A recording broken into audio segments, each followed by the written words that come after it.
disa stacione, ku ti vetja ime je rritur, maturuar, ke ndryshuar statusin nga vajzë në grua, më pas u bëre nën.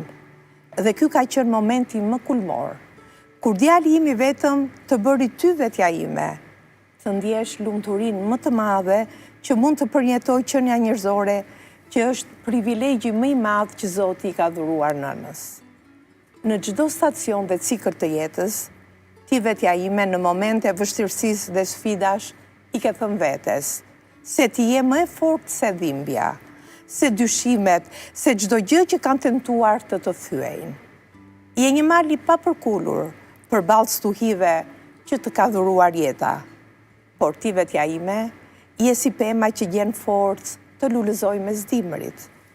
Forca jote nuk qëndron vetëm në muskuj, apo në mendjen tënde, por në shpirtin tënd të pathyeshëm.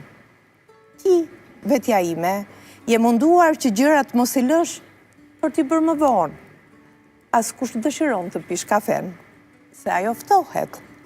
As kur ke dëshira, se ato ikin. As kur do të bësh punët që i takojnë ditët, se më pas vjen nata. Ti vetja ime, fjalën më vonë, je munduar ta heqësh nga fjalori.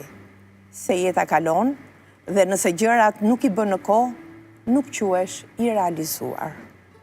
Ti vetja ime, ke guxuar se guximi nuk është të kesh forcë për të vazhduar.